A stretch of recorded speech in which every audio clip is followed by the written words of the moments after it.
안녕하세요. 저는 30대 후반 여자입니다. 여러분은 헛똑똑이란 말을 들어보신 적이 있나요? 저는 부모님께 가끔 듣긴 했지만 크게 신경 쓰지 않고 넘겼었는데요. 제 인생에서 큰 사건을 겪은 지금은 그야말로 제가 헛똑똑이로 살아왔다는 걸 뼈저리게 느꼈답니다.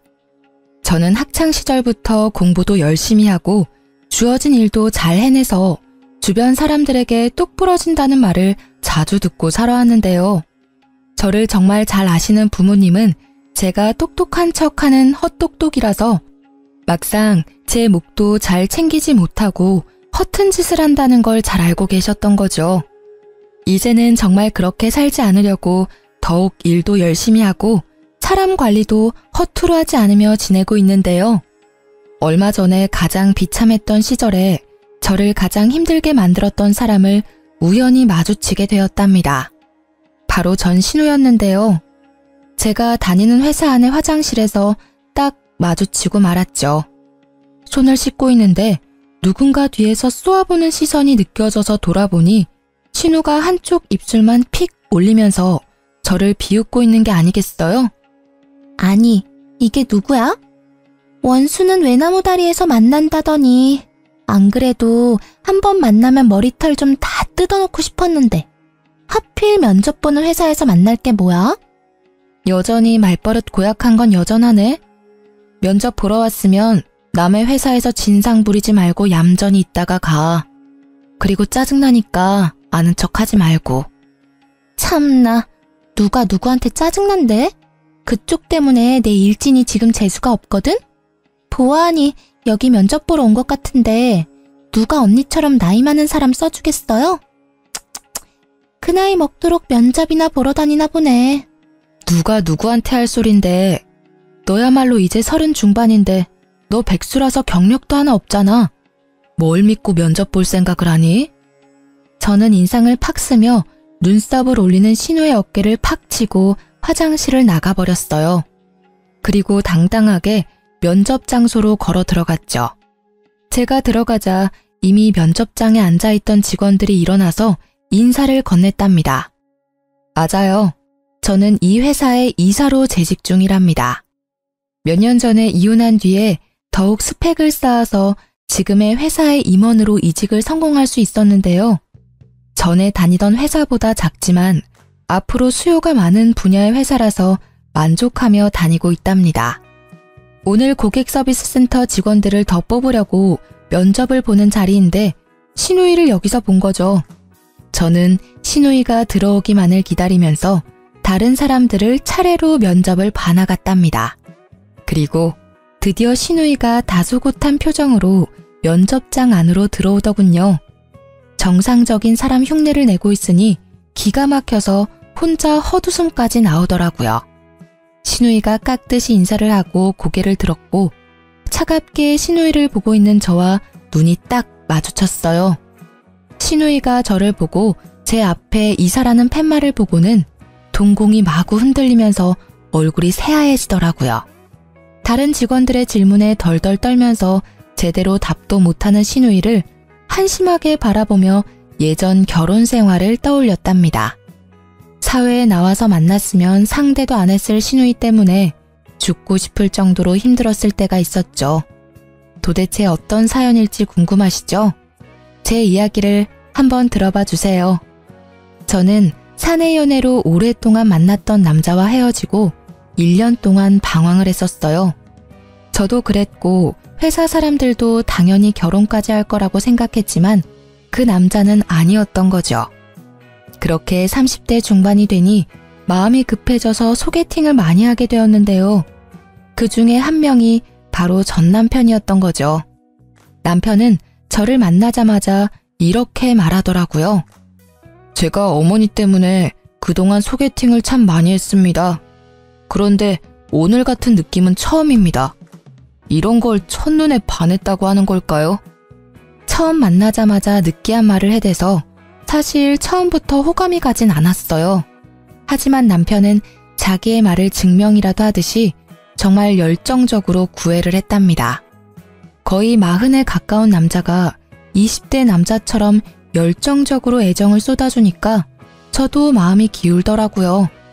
직업도 대기업 팀장이라 연봉도 나쁘지 않았고 홀어머니와 여동생과 같이 산다고 했지만 가족 문제가 그렇게 크게 결혼에 걸림돌이 될 거라는 생각은 안 했던 것 같아요. 연애는 6개월 정도 하고 프로포즈를 받게 되었는데 짧은 시간이지만 자기 어머니에 대한 애틋한 마음을 자주 내비치긴 하더라고요. 우리 어머니가 나랑 여동생을 키우시느라 정말 고생을 많이 하셨어. 특히 내가 취직할 때까지 용돈 주셔가며 도와주셨지. 그래서 난 진짜 어머니한테 잘하고 싶어. 우리 부모님도 나 키우느라 고생 많이 하셨어. 어느 부모님이든 다 애틋하고 그렇지.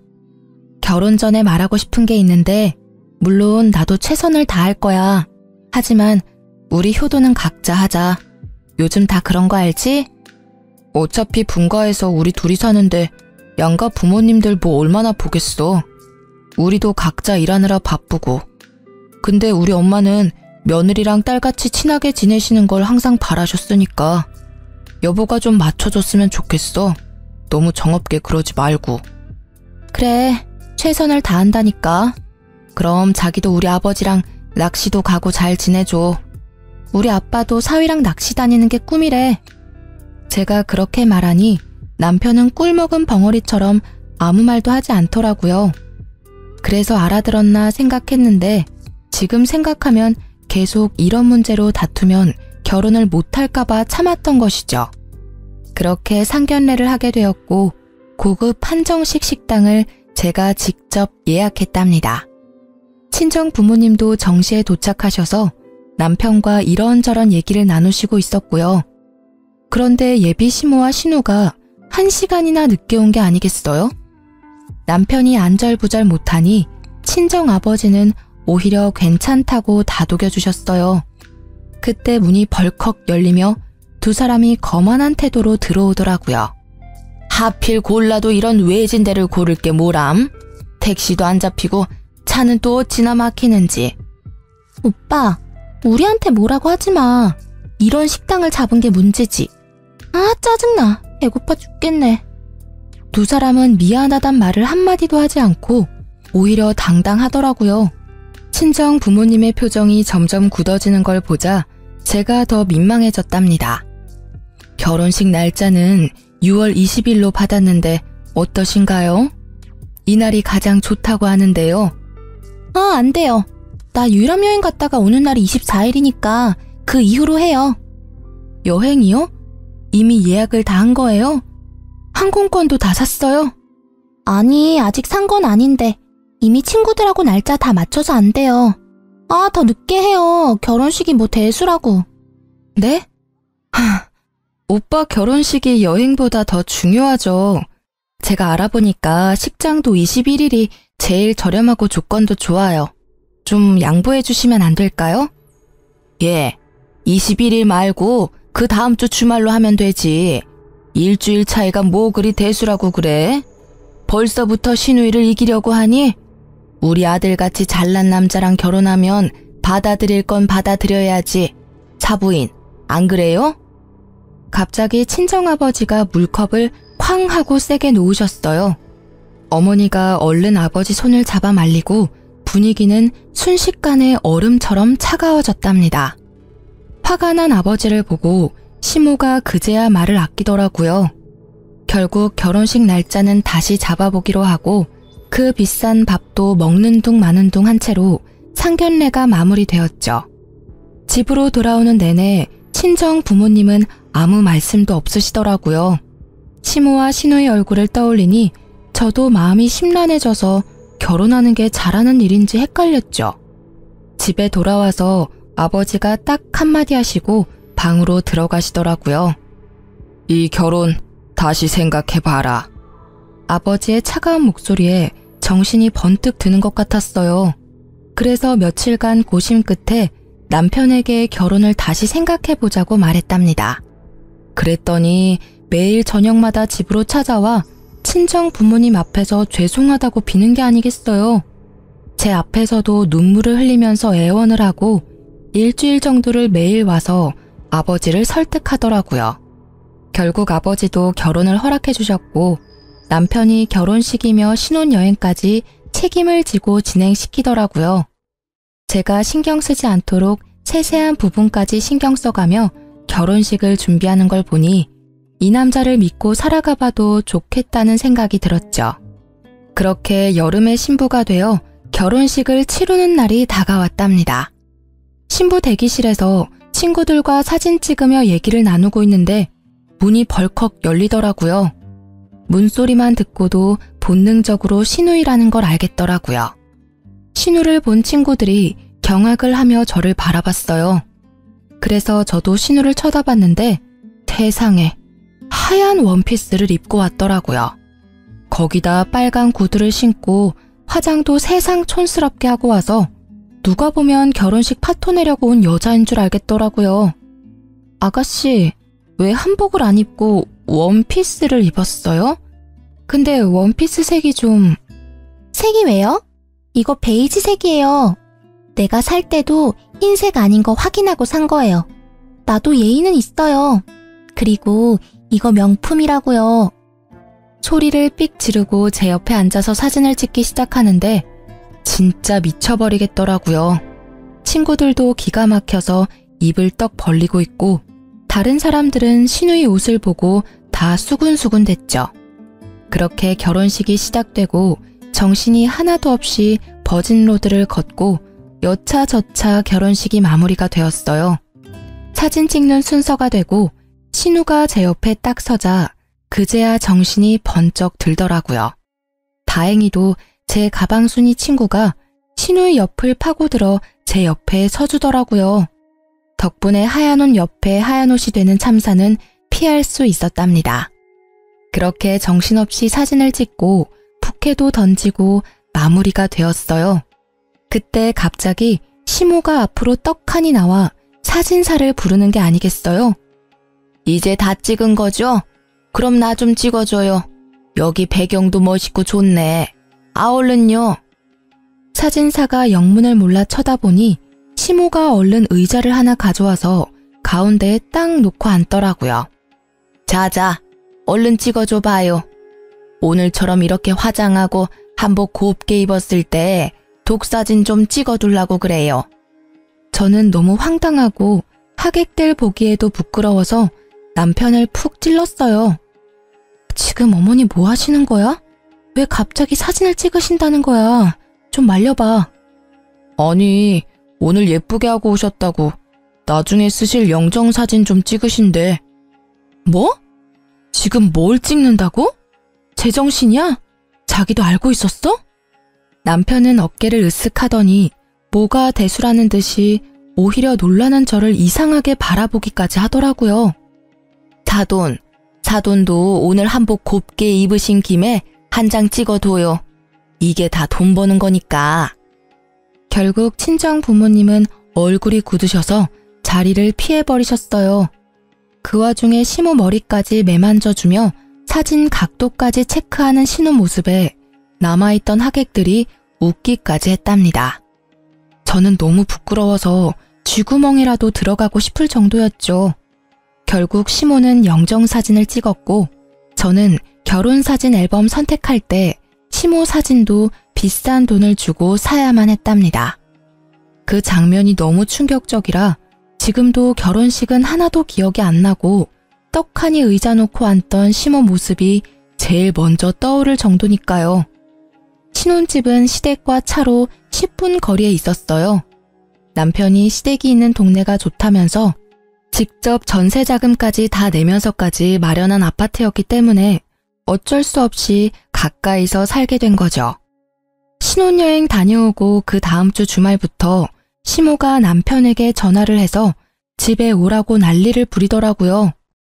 엄마가 나랑 떨어져 살게 되니까 적응이 안 돼서 너무 울적하시대.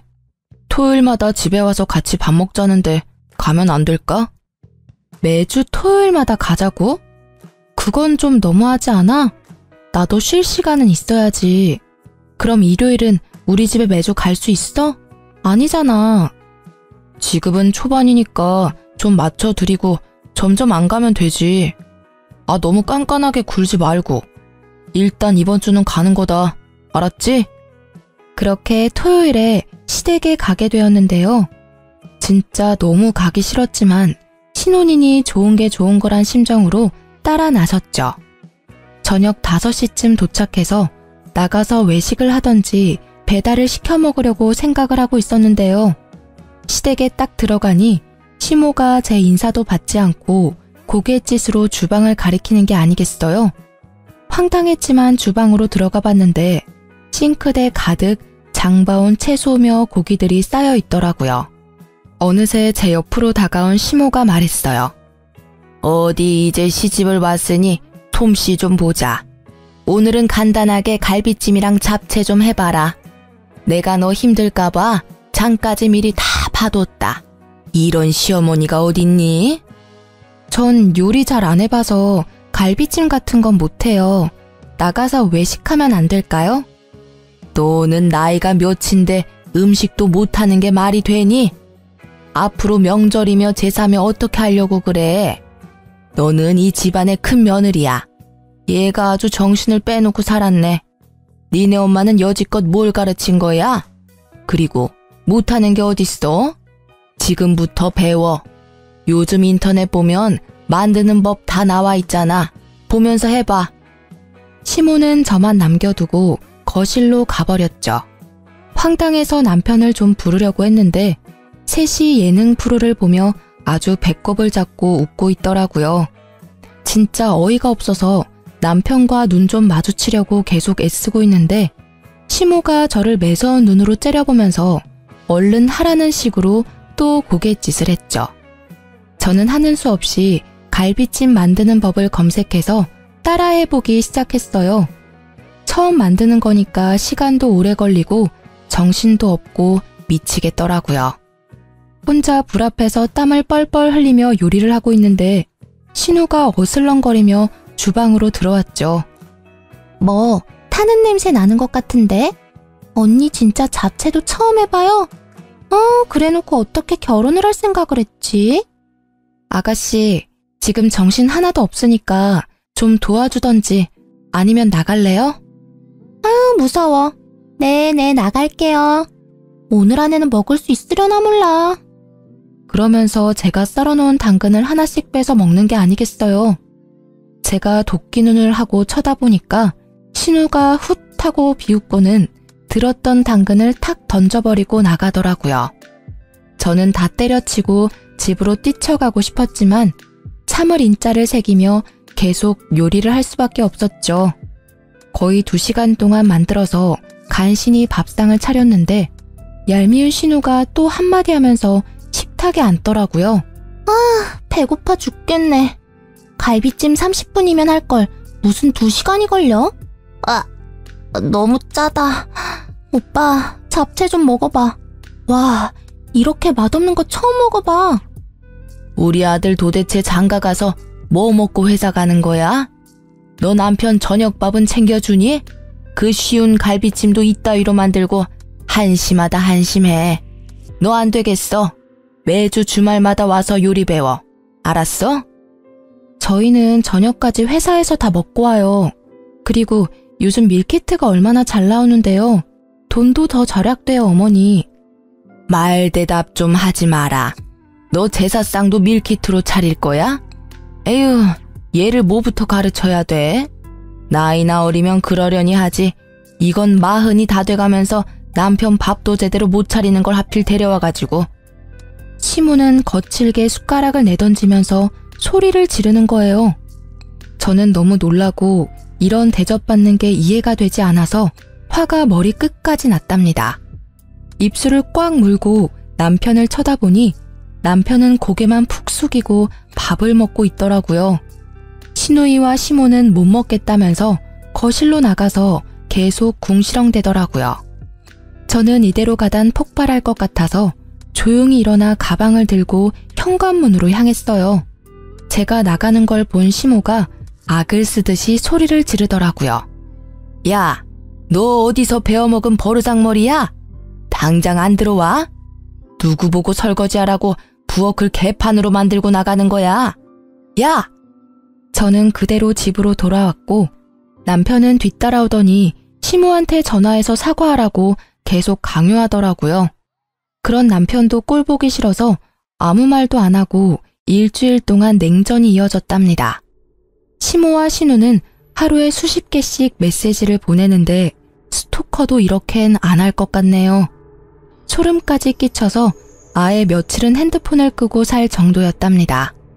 특히 어이가 없는 건 제가 그렇게 가버렸는데도 신우가 매주 금요일마다 먹고 싶은 메뉴를 보내는 거였어요. 도대체 무슨 생각으로 사는 건지. 진심으로 신우이가 덜 떨어져 보이기까지 했어요. 그러거나 말거나 읽지도 않고 철저히 무시해버렸죠. 퇴근하고 와서 저녁 먹고 쉬고 있는데 갑자기 초인종이 막 울리는 게 아니겠어요. 깜짝 놀라서 옆에 있던 남편을 쳐다보니 남편도 영문을 모르겠다는 표정으로 확인을 해보더라고요. 아니나 다를까 신우가 저승사자처럼 서 있더라고요. 언니, 왜 연락을 안 받아요?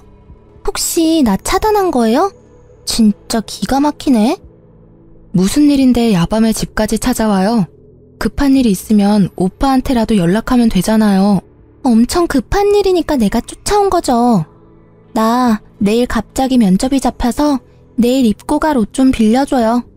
언니는 회사 다니니까 정장 많잖아요. 신우는 통보하듯 말하고는 거침없이 안방문을 열고 들어가더라고요. 너무 황당해서 얼른 뒤따라갔는데 벌써 옷장을 열고는 제 옷들을 뒤적이고 있었어요. 아니 이게 지금 뭐 하는 거예요? 왜 남의 옷을 막 뒤져요?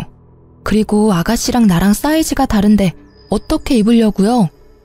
얼마나 차이 난다고 그래요? 가지고 있는 옷 중에 좀 사이즈 넉넉한 거 없어요? 아니, 내가 당장 옷을 사달라는 것도 아니고 한 번 빌려 입는다는데 뭘 이렇게 야박하게 굴어요? 그래, 내일 면접 본다는데 당신이 좀 좋은 마음으로 옷 좀 챙겨줘. 이 옷 괜찮네. 나 이거랑 이 블라우스 가져가도 되죠? 어? 이 가방 내가 갖고 싶었던 건데. 나 내일 한 번만 들고 갔다 오면 안 돼요? 가방은 안 돼요. 나도 큰 마음 먹고 산 거라 몇 번 들지도 않았어요. 옷만 가져가요. 아, 언니. 새 것도 아니고 쓰던 건데. 내일 한 번만 빌려줄 수 있잖아요. 정없이 뭘 그렇게 딱 잘라요? 딱 한 번만요. 그럼 잘 쓸게요. 제가 말릴 새도 없이 신우는 가방이랑 옷들을 가지고 현관문으로 질주를 하더라고요. 현관문까지 휑하게 열어놓고 가버린 걸 보니 기가 막혀도 진짜 한참 막히더라고요. 남편도 제가 한마디 할 줄 알고 슬그머니 화장실로 들어가서 나오지도 않고 저는 혼자 냉수를 벌컥벌컥 들이켜고 화를 식혀야만 했답니다. 하루만 입고 돌려준다더니 옷과 가방을 가져간 지 벌써 한 달이 흐르고 있었어요. 저는 남편을 앞세워서 시댁으로 찾아가 봤죠. 아니 그렇게 전화를 해도 받지도 않더니 네가 무슨 바람이 불어서 집까지 다 왔냐? 온 김에 저녁이나 해서 먹고 가라. 역시나 제가 집안에 들어가자마자 시모는 밥 타령을 하기 시작하더라고요. 저는 시모의 말을 무시하고 신우이의 방으로 들어갔어요. 얼마나 정리를 안 하고 사는지 돼지우리가 따로 없더라고요. 저는 신우 옷장을 열어 제 옷을 찾기 시작했죠. 저 구석에 돌돌 말려서 처박힌 블라우스를 발견할 수 있었어요. 옷을 펼쳐보니 세상에 김치국물 자국이 길게 나 있는 게 아니겠어요?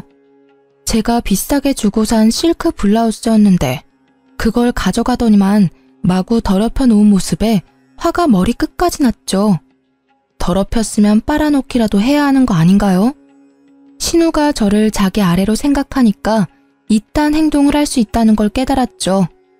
저는 옷장을 뒤져서 신우의 옷 중에서 그나마 비싸 보이는 니트를 찾아서 화장실로 갔어요. 그러고는 변기 안에서 신우의 옷을 마구 쑤셔놓고 나와버렸어요. 마침 신우이가 집으로 딱 들어오더라고요. 그런데 저한테 뺏어갔던 가방을 떡하니 들고 있는 게 아니겠어요? 아가씨, 하루 빌려간다면서 한 달이 지나도록 왜 옷을 안 가져와요? 그리고 그 가방, 내 건데 왜 본인 것처럼 들고 다녀요? 당장 내놔요. 아, 진짜. 그까짓 것 얼마나 한다고 집까지 와서 난리예요. 어차피 언니한테 이 가방 어울리지도 않아요. 나이 들어서 이런 거 들면 뭐해요? 들고 다녔으니까 준 거잖아요. 그냥 나한테 줘요. 사달라는 것도 아니고. 이거 봐요. 옷에도 김치국물 잔뜩 흘려놓고. 아가씨는 기본 예의가 없네요. 당장 가방 내놔요. 저는 신우이 손에서 억지로 가방을 뺏어서 현관으로 가버렸어요. 그때 시모가 달려와서 제 팔을 잡고 저를 휙 돌려 세우더라고요. 야, 이게 보자 하니까 우리 귀한 딸한테 뭐 하는 짓이야? 새언니가 돼가지고 신우이가 면접 본다면 정장 한 벌 쫙 사줄 생각을 해야지. 큰며느리 그릇이 간장종지만한데 집안 잘 돌아가겠다. 어머니, 저도 우리 집에선 귀한 딸이에요.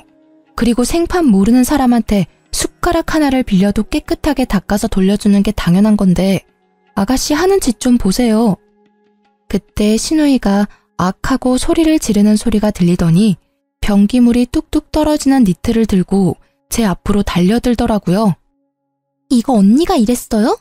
진짜 미친 거 아니야? 이게 얼마짜린데?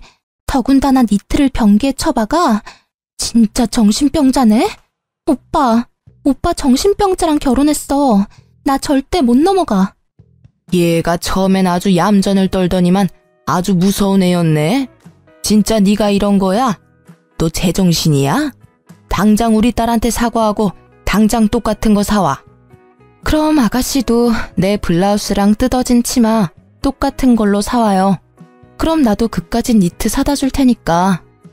그리고 어머니, 덜 떨어진 아가씨 그렇게 계속 감싸면 아가씨 결혼도 못하고 평생 저렇게 살 거니까 정신 차리세요. 저는 할 말을 잃고 어버버하는 시모를 뒤로 하고 남편을 쳐다보지도 않고 집으로 돌아와 버렸답니다. 남편도 바로 저를 따라와서 엄청나게 화를 내더라고요. 시모와 시누이가 핸드폰에 불이 나도록 번갈아가며 전화하는 건 말할 것도 없고요. 한 번도 제 편을 들지 않는 남편한테도 더 이상 실망할 것도 없고 말 섞기도 지쳐서 완전히 무시하고 말도 하지 않고 지냈답니다. 한 달 넘게 남편과 말도 하지 않으니까 남편도 기가 죽었는지 제 눈치를 살살 보며 지내더라고요. 저는 그 사이에 남편에게 모든 정이 다 떨어져 버려서 남편이 쩝쩝대며 밥 먹는 모습도 꼴보기가 싫을 정도였어요. 그래서 될 수 있으면 야근까지 하고 집에 늦게 들어왔답니다. 주말에도 근무를 지원해 남편과 함께 있는 시간을 최대한 만들지 않으려고 했어요. 그렇게 몇 달이 지나고 잠잠하던 시모가 슬금슬금 연락이 오기 시작하더라고요. 신우도 이번 주 메뉴를 적어서 보내기 시작하는데 진짜 정신이 이상한 게 아닌가 하는 생각까지 들었어요. 일반적인 사람이라면 이럴 수가 없잖아요. 하루는 제가 정신없이 일을 하다가 전화가 와서 확인도 안 하고 받았는데 앞불싸 신우이더라고요. 이제야 전화를 받네요. 엄마가 이번 주 토요일에 와서 닭볶음탕 만들어서 같이 먹재요. 그럼 지금까지 했던 행동들 용서해주고 다시 잘 지내본다니까 장 봐서 일찍 와요. 내가 용서받지 못할 행동한 게 있나요? 아가씨가 나한테 잘못을 빌어야 될 것 같은데. 아가씨 면접 붙었어요? 떨어졌죠? 그럼 지금 하는 일 없는 백수잖아요. 아가씨가 어머니한테 닭볶음탕 좀 만들어서 효도 좀 해봐요. 됐죠? 말 다 했어요? 나도 알바 하거든요. 나한테 이렇게 대한 거 엄마한테 다 말할 거니까 알아서 해요. 내가 엄마 대신 좋게 말해보려고 했는데 안 되겠네 진짜. 저는 픽 비웃어주고는 전화를 끊어버렸어요. 그날 밤 늦게 집에 들어갔는데 남편이 저를 기다리고 있었는지 소파에 다소곳이 앉아있더라고요. 그러더니 바로 어디론가 전화를 걸더니 대뜸 저한테 핸드폰을 넘겨주는 게 아니겠어요? 인상을 쓰며 전화를 받았더니 시모가 악을 쓰기 시작했죠. 야, 네가 뭔데 시어미를 무시해? 네 부모가 그렇게 가르치든? 너 내가 내일 네 회사 쳐들어가서 다 깨부수고 망신 주기 전에 토요일에 장 봐서 집으로 튀어와. 알아들었어? 저는 시모와 전화를 끊고 남편을 쏘아보았어요. 당신 솔직히 몇 달째 시댁에도 안 가고 안부 전화도 안 하고 너무한 거 아니야? 나한테 쌀쌀맞게 구는 건 내가 참을 수 있는데 우리 엄마한테는 그러지 마.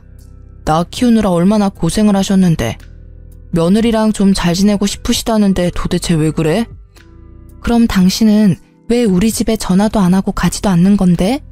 신우가 나한테 미안하다고 상식적으로 한마디만 했어도 내가 이렇게 정 떨어지진 않았어. 아니, 사위랑 며느리가 같아? 사위는 손님이라잖아. 손님이 전화하냐? 그리고 그거 옷 몇 푼이나 한다고 그 난리인지 난 지금도 이해가 안 된다. 가족끼리 싸우기도 하고 화해하고 그렇게 사는 거 아니야? 당신 너무 이기적인 거 알아? 토요일에 무조건 가는 거야. 역시 남편과는 대화가 전혀 통하지 않았어요. 그놈의 닭볶음탕이 이렇게 저를 힘들게 할지는 상상도 못했는데 말이죠. 저는 작년 이맘때쯤에 저를 떠올려 봤어요. 시댁과 남편과 엮이지 않았을 땐 자유롭고 홀가분한 삶을 살았었는데 지금은 너무나 숨이 턱턱 막혀왔어요. 결혼하지 말라는 친구들의 말이 그냥 행복에 겨운 투정인 줄 알았는데 진심이었을 것 같다는 생각이 들었죠. 왜 결혼을 했는지 너무나 후회되고 할 수만 있다면 작년으로 시간을 되돌리고 싶었답니다. 결국 토요일에 장을 봐서 남편과 시댁으로 갔죠. 집 안으로 들어가 보니 시모와 신우는 저를 아는 척도 안 하고 텔레비전을 보고 낄낄대고 있더라고요. 저도 말 섞기 싫어서 바로 주방으로 들어가서 재료를 손질하기 시작했어요. 닭을 데치고 있는데 시모가 어느새 쓱 들어와서 제가 하는 걸 보고 있더라고요. 닭볶음탕 해보긴 했니? 닭 냄새 안 나게 잘해라. 네 남편이 얼마나 냄새에 민감한 줄 아니?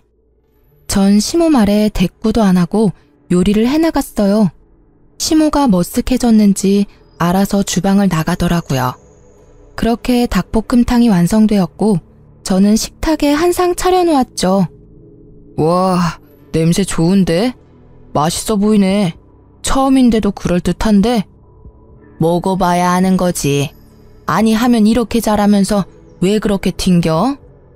세 사람 다 숟가락을 들고 먹기 시작했죠. 저는 가만히 앉아서 바라보기만 했답니다. 아, 이게 뭐야? 토할 것 같아. 왜? 얘, 이게 뭐니? 아우 짜! 소금을 들이부었어? 어머, 그렇게 짜요? 제가 처음 해봐서 맛을 잘 모르겠더라고요. 먹어봐도 계속 싱거워서 소금을 좀 더 넣었는데. 먹어보니 좀 짜긴 하네요. 어떡하죠? 시모가 열이 받았는지 숟가락을 집어 던지더라고요. 신우는 화장실에 가서 토를 하는지 입을 씻어내는지 한참을 나오지 않았죠. 당신 이게 뭐 하는 짓이야? 진짜 실수한 거 맞아? 이렇게 소금 범벅을 해놓고 어떻게 남편 먹으라고 내놓을 수가 있어? 너 딱 봐도 일부러 그랬지? 이거 진짜 못 쓰겠네. 주방도 아주 개판으로 만들어 놓고. 너 당장 싹 정리하고 집 청소까지 다 해놓고 있어. 너는 밥 먹을 자격도 없어. 우리는 나가서 밥 먹고 올 테니까 그때까지 기다리고 있어. 난 이번 일 절대 그냥 못 넘어가. 이건 우리 집을 무시하는 거야. 저는 아무 대꾸도 하지 않고 소금 범벅 닭볶음탕을 바라보고 있었죠. 세 사람은 기가 막히다고 한참을 열을 내더니 밖으로 나가더라고요. 저는 주방을 더 엉망으로 만들어 놓고 닭볶음탕이 담긴 냄비를 가지고 친정으로 향했어요. 사실 덜어놓은 한 접시에만 소금을 쏟아부었고 나머지는 정상적인 닭볶음탕이었거든요. 제가 갑자기 찾아오자 친정 부모님은 놀라신 눈치였지만 제가 만든 닭볶음탕을 드시면서 맛있다고 행복하게 드시더라고요. 저도 그런 부모님의 모습을 보며 그동안 부모님을 위해 요리 한번 제대로 해본 적이 없다는 걸 깨닫고 제 자신을 돌아보게 되었죠.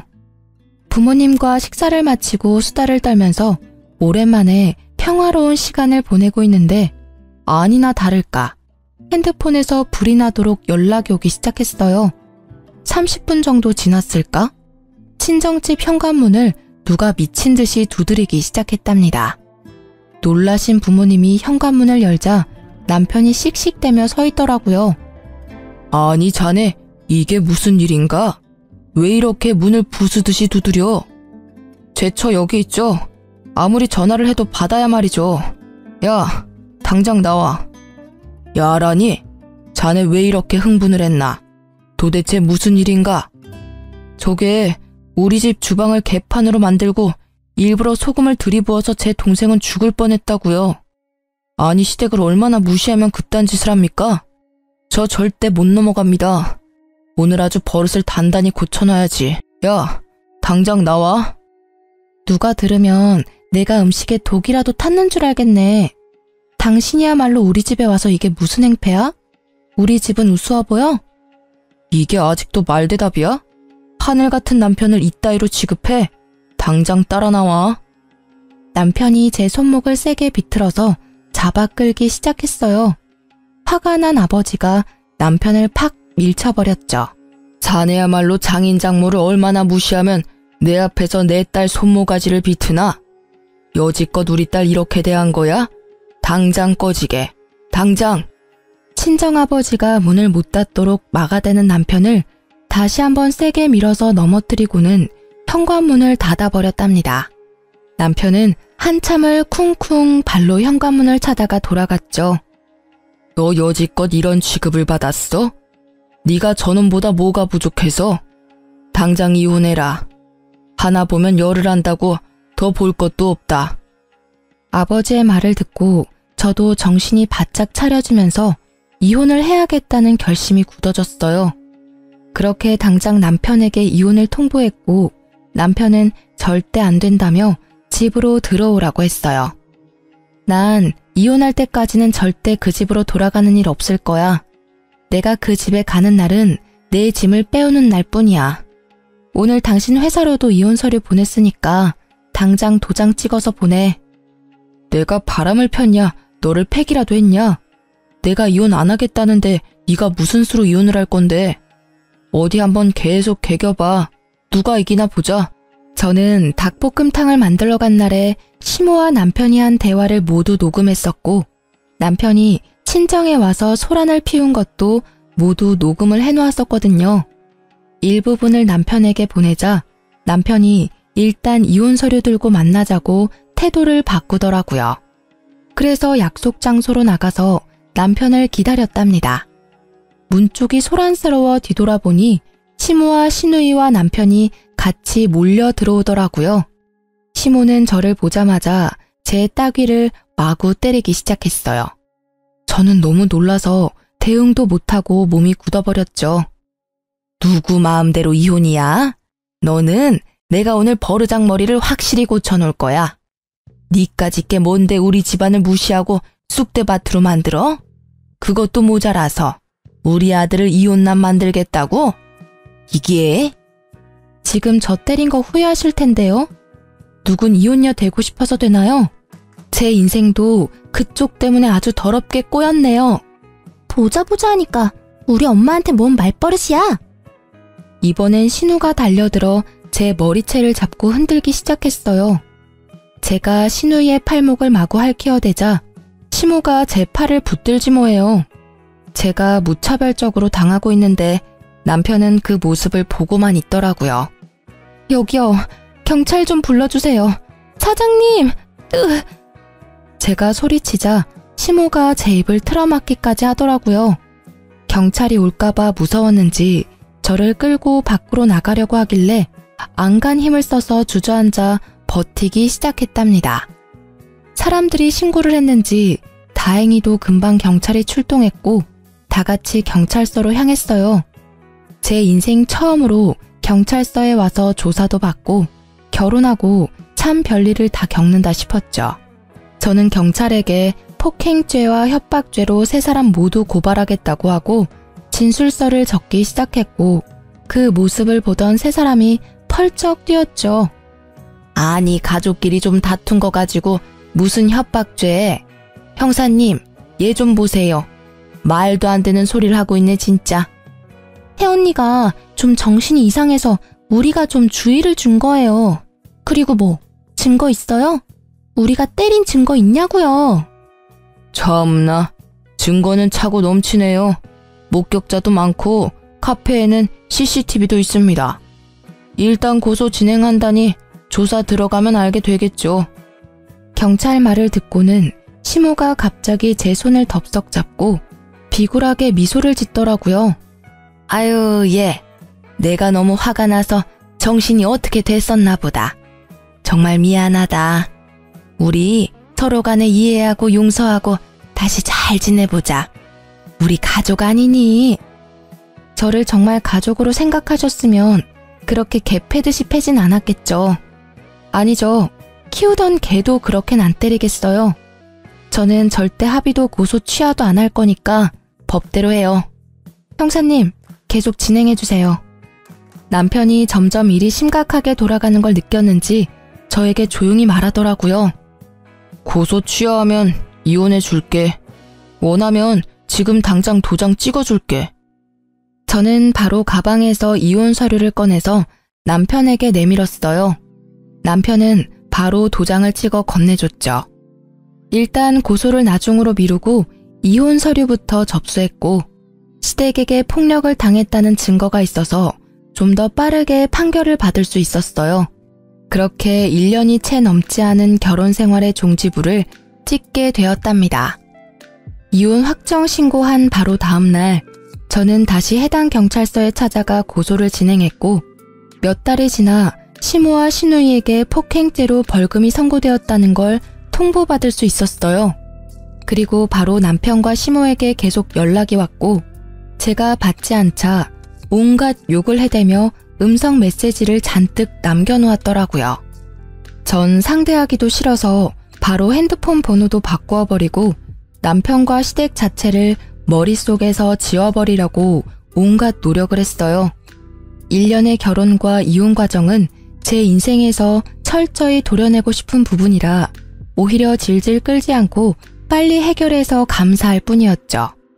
그렇게 5년의 시간이 흐르고 저는 연애도 하지 않고 오로지 일에만 몰두했답니다.